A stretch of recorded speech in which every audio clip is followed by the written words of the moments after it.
Welcome to the Maxwell Leadership Podcast. This is the podcast that is intended to add value to you, a leader, so that you will multiply value to others, those that you influence. My name is Mark Cole, and today John Maxwell is going to teach us. He's going to share 3 qualities of a grounded leader. After John's lesson, I'm going to come back with a co-host that I can authentically say is a grounded leader. Traci Morrow and I will discuss some practical ways that you can apply this lesson both to your life and to your leadership. Now, if you would like to download the bonus resource for this episode, or if you would like to watch the episode on YouTube, please visit maxwellpodcast.com/grounded. Now, grab a pen, grab some paper, grab your digital device, because John Maxwell is going to teach us how to be grounded in our leadership. The great leaders are grounded. They have a foundation that makes them solid. There is a solidness about leaders that last. Not shallow, solid, dependable, strong. So I ask myself, what makes a grounded leader? What makes a leader really have both feet on the ground, solid, an anchor, steadfast? And as I have watched those leaders that are very grounded, it seems to me there are 3 qualities that they possess. And this lesson is all about those 3 qualities that will ground you as a leader. I've always said, if you're going to go high, it's going to be dependent upon your foundation. We're talking now about your foundation now. If you're going to be successful, if you're going to go high in life, it's going to be because you are thoroughly grounded. You have a good foundation. What are those 3 qualities? Number 1, humility. Humility is understanding your place. And it's understanding your place in light of God and others. And leaders who are graced with humility, here's what I want you to understand. If you have humility in your life, they are confident. They're confident in themselves and comfortable with themselves. And they feel no need to draw attention to themselves or their status. Isn't it interesting? When I speak and think of humility, the first thing I think of is somebody that's confident in themselves. They're comfortable with who they are. So many times we think humility is somehow downgrading ourselves and depreciating ourselves. I don't think that's what humility is. I think it's being comfortable in your skin. I think it's being able to see yourself in light of God, in light of others. I think it's an everyday choice where you credit God for your blessings, where you look and credit others for your successes. I think this describes a person that is really grounded. They know who they are. They are comfortable with who they are.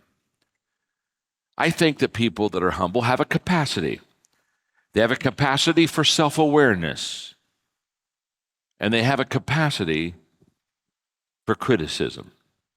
Because they're comfortable with who they are, they don't mind people speaking into their life. They don't mind at all having others come across and share with them ways that they could get better. My friend Rick Warren one time said, humility is not denying your strengths. Humility is being honest about your weaknesses. I like that. When you're humble, you don't go around and say, well, I don't have any strengths. Everybody has strengths. But you also not only don't deny your strengths, you're very open about the fact and honest about the fact that you have weaknesses. And you're comfortable with your strengths, but you're also comfortable admitting your weaknesses. When I was writing the book on Leadership Gold, I can remember I was writing it at our condo in San Diego, and I was talking to Linda, my assistant, who's been with me for 26 years. And on the phone, I was saying, Linda, I'm talking about a leader's weaknesses, and what I wanted you to do for me, if you don't mind, is over the next few days, as you think of one of my weaknesses, just put it down on a piece of paper, and 2 or 3 days from now, we'll get on the phone, and I want you to kind of give me a list of the weaknesses. So take some time and think about it, and see if you can come up with like 6 or 8 of my weaknesses, and because I want to put it in the book. And I remember Linda saying, well, John, she said, I can do that for you now if you want me to.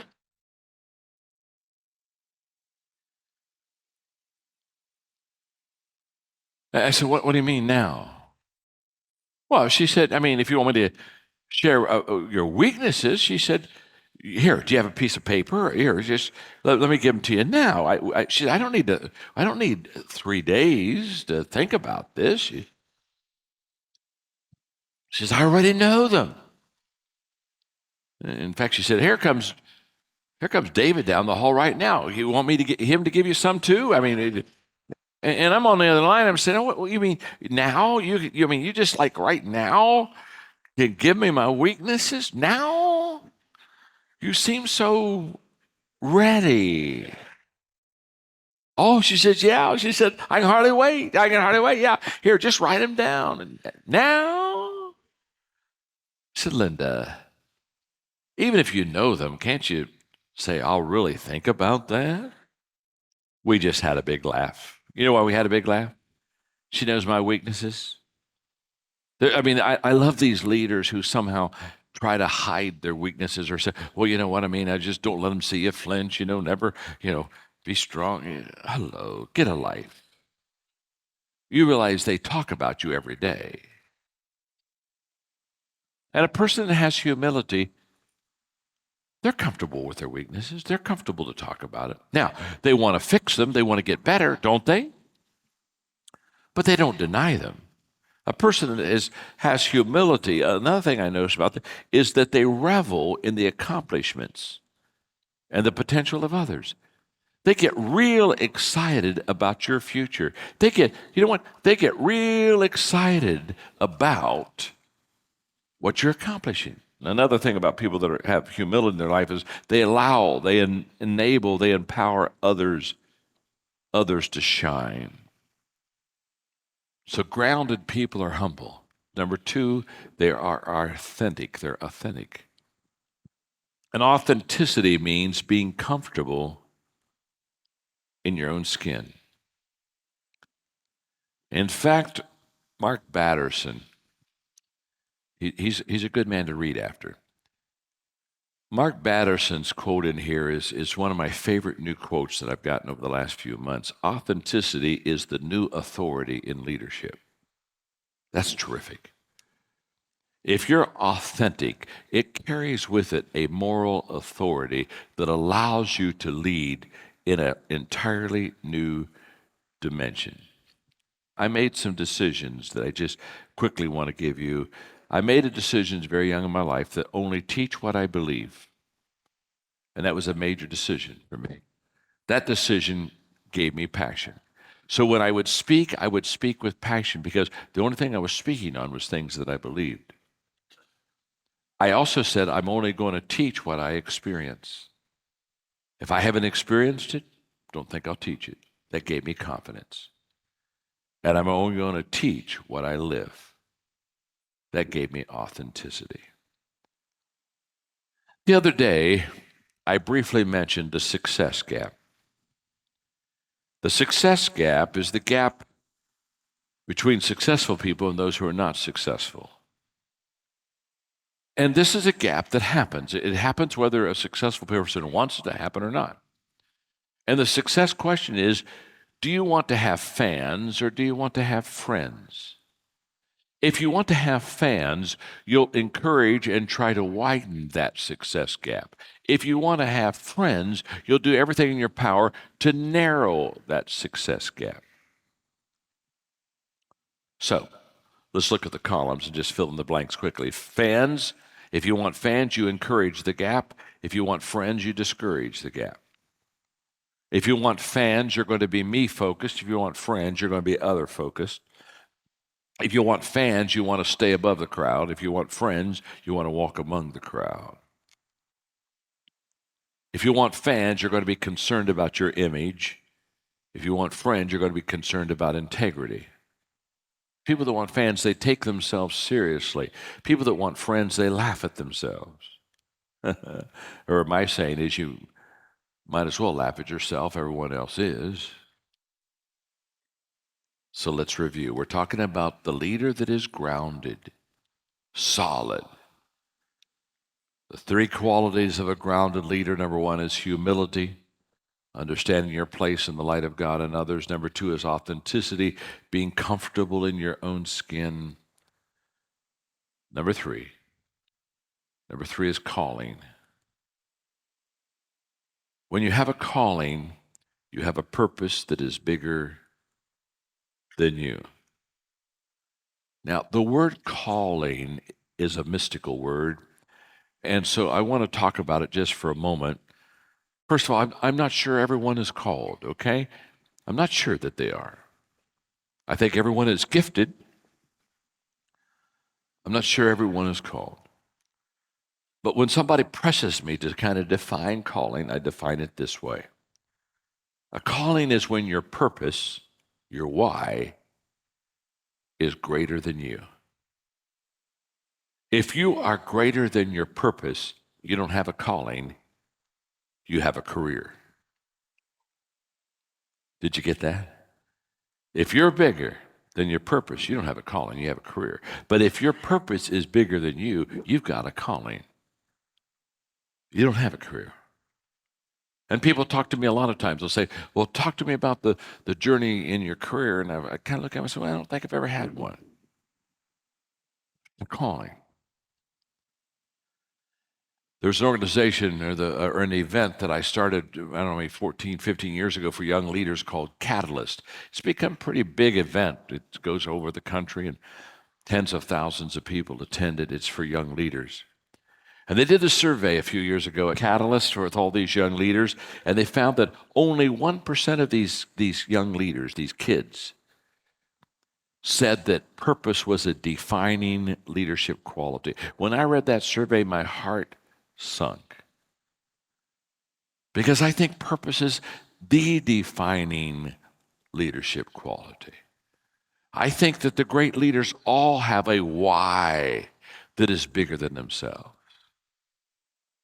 I think all great leaders have a passion and a commitment that is way above where they are or who they are. I can remember as a young kid, I felt very special. I felt special because I was brought up in a home of unconditional love, no doubt. But I felt that there was something special for me to do and that I was responsible to find it and to do it. And I felt called and I felt confirmed and affirmed in that calling. And I do to this day.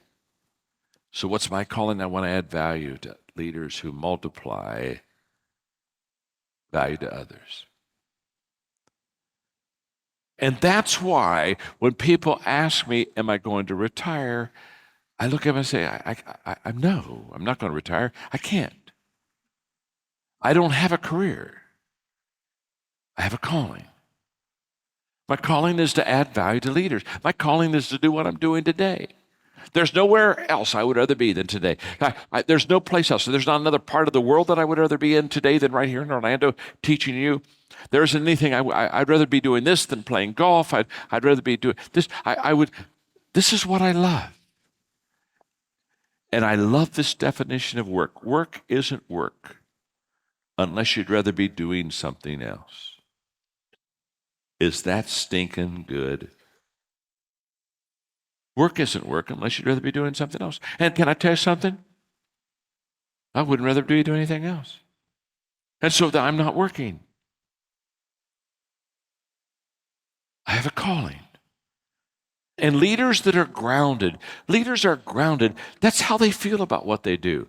I never find a grounded leader who's looking and talking about, well, I'm not sure if I want to keep on doing this, and I'm thinking about quitting, and I'm just kind of tired, and what do you think? Do you think I ought to continue? And whenever they ask me that stuff, I always look up and say, oh, no, you shouldn't continue. Quit. And they'll look at it and say, what do you mean, quit? I mean, quit. Stop. Don't do it anymore. It takes them back. They say, wow, you were kind of quick on that, weren't you? Well, yeah. It's obvious to me. You don't like your job. You're bored. Boring people are not good. So the great leaders are grounded. You got to be bigger on the inside than you are on the outside. You got to be solid. You can only go high if you have the foundation. Hey, podcast listeners. Many of you listening right now would probably love the autonomy that comes with owning your own business or becoming a coach that helps other businesses succeed. Well, we have a phenomenal strategy where you are 100% in control of your own business, earning income on your own terms, and have access to the people, tools, and resources you need to build a thriving leadership development business.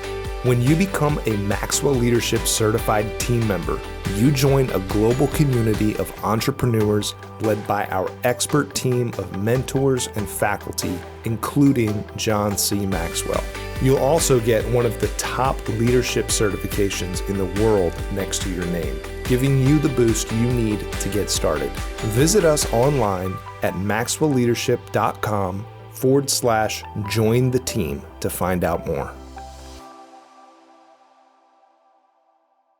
Hey, welcome back, everybody. If you're viewing us on YouTube, we're so glad that you're here. If you're not, come see us sometime. Leave us a comment wherever you view this or listen to it, because we really do want to add value to you. I love, Traci, I said this in the intro, I love watching you lead. I love watching you. You're incredible on the stage. You're incredible behind the scenes as a thinker. You're incredible as a mom. You're incredible as a woman that knows how to lead. You've got all these different forces that most people have allowed to opt them out of good leadership. And I would come and say, and I know we want to talk about leadership at a application level, but how do you stay grounded? Oh, that is so nice. Thank you so much. I think it really comes down to the comment that he made at the very beginning, and that was understanding your place. That really, and I hope that we can settle on that a little bit and talk about that a little bit, and I would love to hear your thoughts. But when he talked about understanding your place and understanding how that aligns with who God is in my life, and then how that is and how I interact with other people, that really truly is my anchor and my grounding, so that understanding who I am in light of God and how I move throughout the world in any place I show up, that really, and again, that sounds a little mystical. Hopefully we're going to get into it a little bit more, but thank you for saying that. I think that truly is my grounding root. You know, this podcast, I say it every single week. This is about adding value to you, podcast listener, podcast viewer, so that you can multiply value to others. But here I go violating that statement by saying, I just want everybody to tone out for a minute, because Traci just spoke to me. Because I'm going to tell you, gang, what she just said and how she highlighted what John said, which is, being grounded as a leader is all about being settled in your calling and your purpose to lead. And in full disclosure, now my whole mind, this whole podcast is going to be on what Traci just said, because for 13 years, I was grounded as John Maxwell's second man. I was grounded in that. Unshakable confidence and unshakable settledness. It's withstood the most challenging times. I now have a new dimension called ownership of leading. And I'm just listening to this going, Mark, Cole, you need to go back and listen to this. I'm in the middle of the podcast. I need to already go back and listen to it, Traci, to go, dude, I really think I just got something that has been elusive to me for 3 years that I've got to go figure out. So thank you, podcast family, for listening. See you later. See you next time. I'm just kidding. I'm just kidding, Traci. That really is powerful what you just said. Being grounded as a leader starts with being settled in your leadership.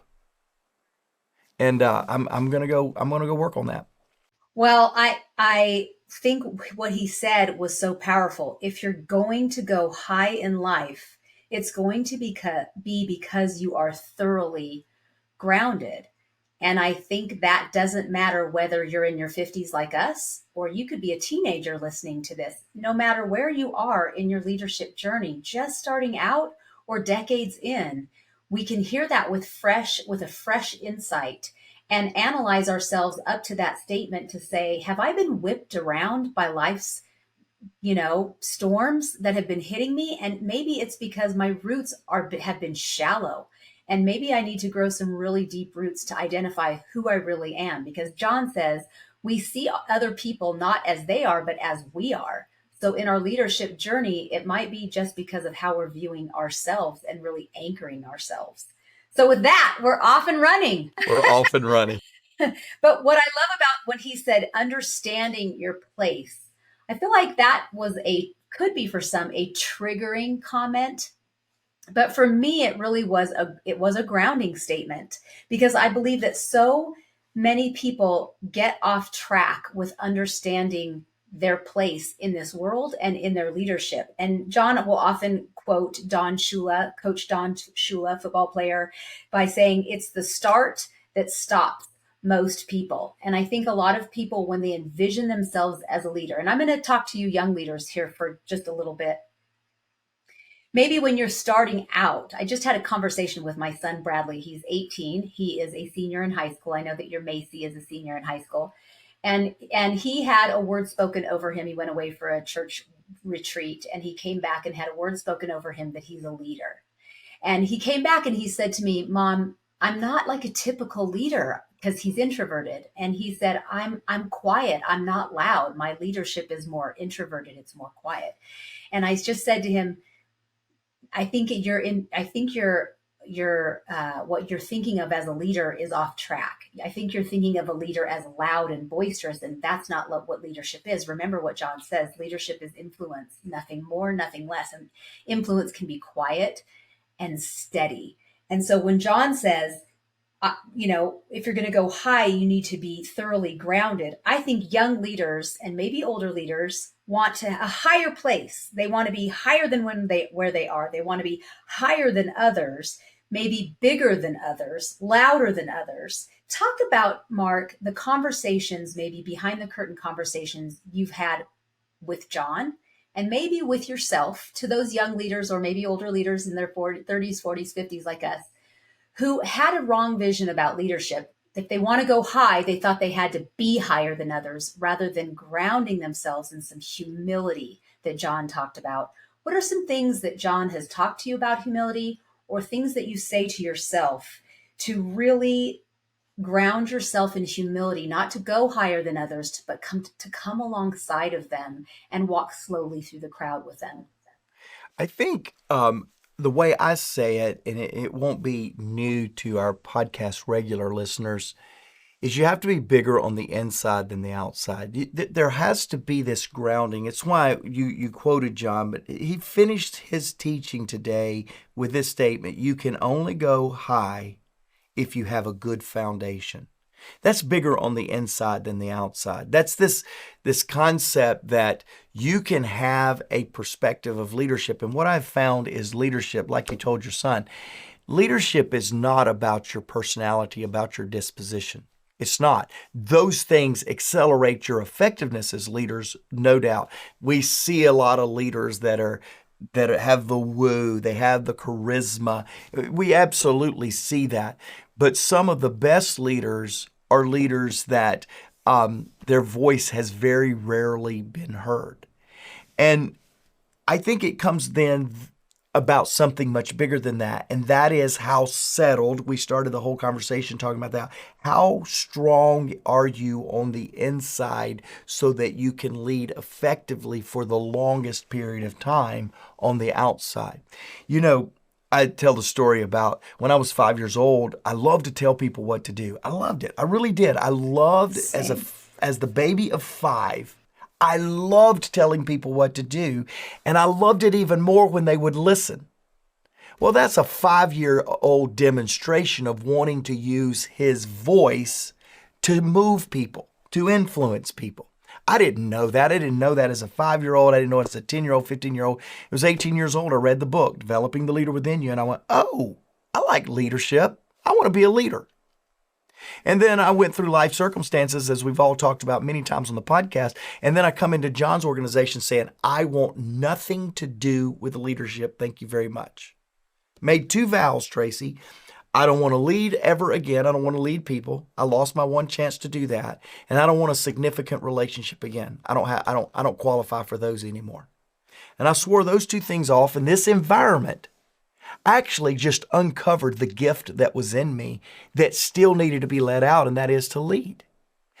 But leadership can take different manifestations, different expressions, and then we get off track with our leader again. And so to your son, to me, to everyone listening, you do have to be settled in what your leadership should look like and make sure that comes from a source within and not affirmation without. You must be a bigger leader on the inside. In other words, how do you want people to respect you? You need to respect yourself more in that area, and you need to do whatever it takes to become respectable to yourself in that area. Is it in decision making? Is it in communication? Is it in running multi-million-dollar companies? Whatever it is, you got to be bigger on the inside in that belief than the outside, because if you source your certainty externally, there's way too many factors that will cause you to be shaky somewhere down the road. Source your certainty on the inside, on the type of leader and the function or the expression of that leadership. And when you do that, you will have this calmness that we so adore in John Maxwell. So good. That was for you, Bradley, because I'm certainly going to have him listen. Thank you for speaking to my son, but also to those of you who are parents of budding leaders, who you know your child is a leader, whether they are in high school or college or just coming out into their career or into their calling, or you're that person yourself. I hope you are listening to this and sharing this episode with someone who needs to hear this, because I know that they need to hear this.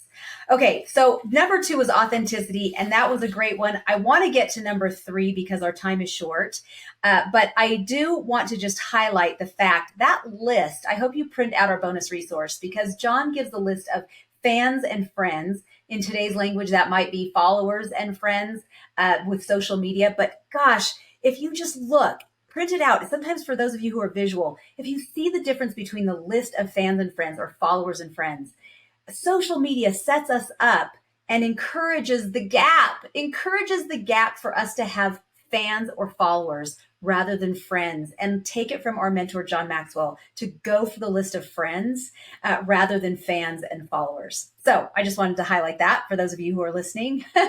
So number 3, he talks about something so powerful that I think was maybe for some of our listeners is going to be a little bit of a mind blow.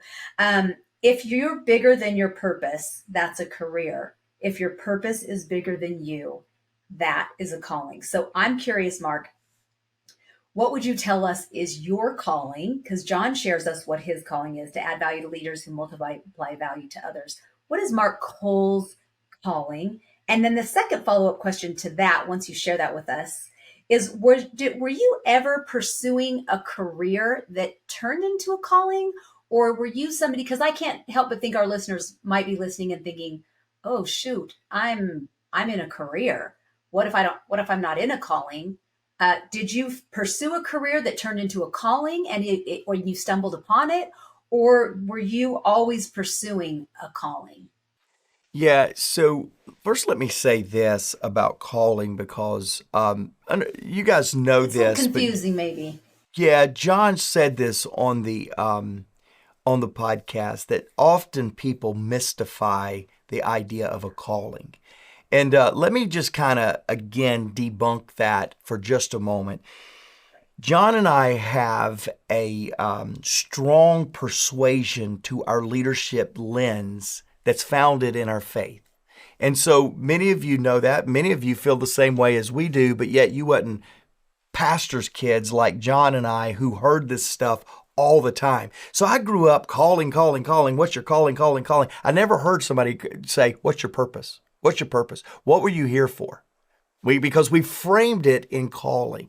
And so first, let me demystify the fact that when John says calling, have a purpose bigger than you, he really says this: every one of us was designed to be bigger for the world than what the world is for us. In other words, leave more in the world when you leave than you take while you're here. There's something in each one of us. We believe this. For our faith people, we believe it's placed in us by God. For those of you that have a different kind of persuasion, it's your sense of purpose on the earth. Why do you want to leave the earth better than when you take it? Every one of us have a desire, a purpose, a calling to be about something bigger than ourselves. It's in us. So now that I've kind of framed that, let me come back, and I'm going to keep using the word calling because that's what John used in the lesson. But just kind of demystify it for me, all of you podcast listeners. It's kind of your purpose. It's your sense of contributing more than you take. And for me, Traci, coming back, I knew my life purpose. At 33, I was designed to motivate and inspire people to reach their full potential. I was placed here on earth to help people reach their full potential, to motivate them, inspire them to reach that potential. That was a gift to me, but that purpose statement, Traci, went back and made sense of everything that had happened in my life. It gave a proper perspective to the places where I had misstepped and got away from my center. It gave me clarity for the things that I had done well and went, that's why that felt so fulfilling. And it gave meaning to the lessons that I learned when at 33, I found my purpose statement. So it was always in me. But see, at 30, I was given the opportunity to have a crystallized calling that was in proximity to John. But it wasn't until literally, this would have been 13 years ago. So at 40, I was able to tell you that I was placed here on earth to be available and approximate to John so that the influence of this brand will forever continue growing and impacting others.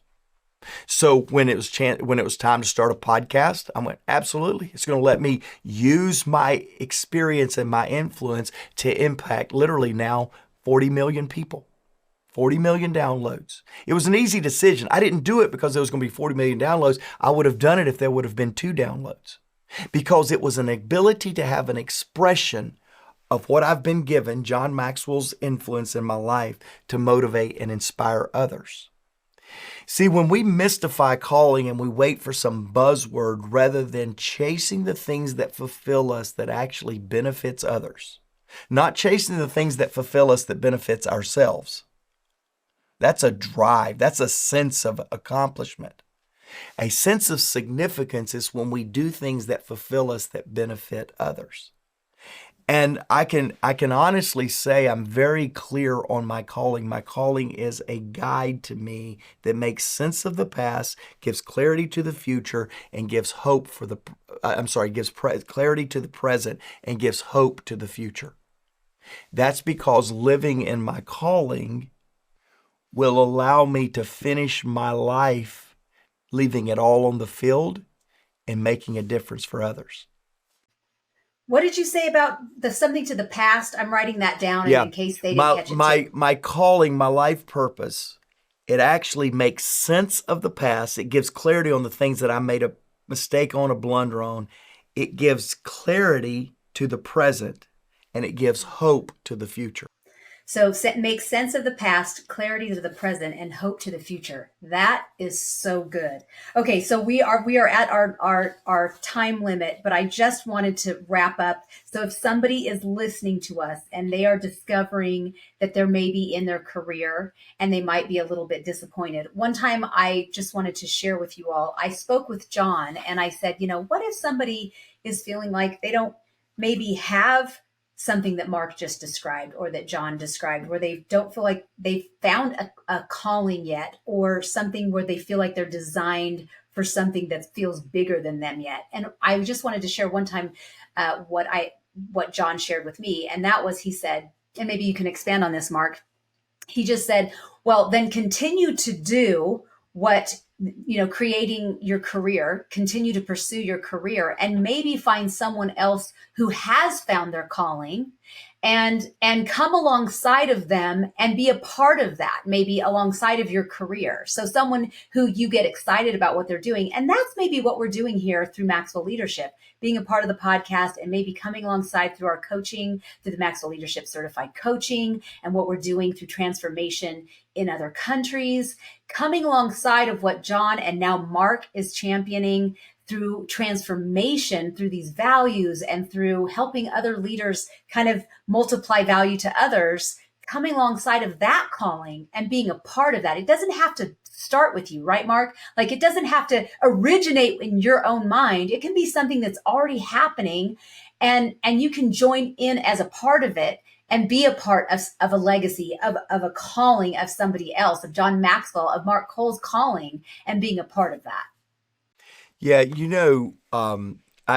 for years, I told you that I was 30 before I would have given you a purpose statement, why I was placed on this earth. It was 40 before I could give you a significant statement, my calling. My calling was availability and proximity to John, because what happened is when I connected with John, it became a multiplier of my purpose, and which was to motivate and inspire people. I can motivate and inspire people on my own, and I did for 30 years. But when I joined with somebody bigger, better, faster, dreaming more than me, the exponential rate of fulfillment to my purpose statement became a reality. And too many times us leaders put pressure on, I've got to have my own vision statement. I got to have my own purpose statement. I got to have my own calling. And yet most of us, not some of us, not half of us, most of us was designed to be a team player to somebody else's vision. And that doesn't mean I don't have vision. I have a lot of it. But my vision is fulfilled exponentially by joining somebody with a bigger span and a bigger ability to impact the world around them. And leaders, that doesn't sell me short. That actually sells me long. I have greater influence because somewhere along the way I picked up, I don't have to be the man or the visionary or the leader to be able to have a calling that is bigger than me. And so, Traci, I mean, good grief, I want to talk about this so much more. When we look at this podcast, and we now are into millions and millions and hundreds of thousands that download each and every week. And I never lose that one, because I'm designed to motivate and inspire people to reach their full potential. And that doesn't mean in mass. It happens in mass, but I never forget that person. I'm really impacted by Charles from northern Uganda today. He listens to us weekly from Uganda. And here we are. You're in your place in Colorado. I'm in my place here in Atlanta. And yet, Charles, you're in Uganda. And somehow we have come together under the vision of John Maxwell to impact one another. And that is significance. This is what Charles said, and we love these listener comments. He said, I'm really blessed by this podcast. When you discussed the difference between the first 6 months of leadership and after 6 months of leadership, it blew my mind. He said, I can confirm while leading a team of 28 people in my organization for more than 3 years, I have seen these truths come true. The team really, truly treasures my leadership. I have been following the podcast and sharing from 2018 to current. Your challenge is certainly my challenge now. Thank you, Charles. We love having you on the team. We do this to bring powerful, positive change to the world because everyone, even northern Uganda, deserves to be led well.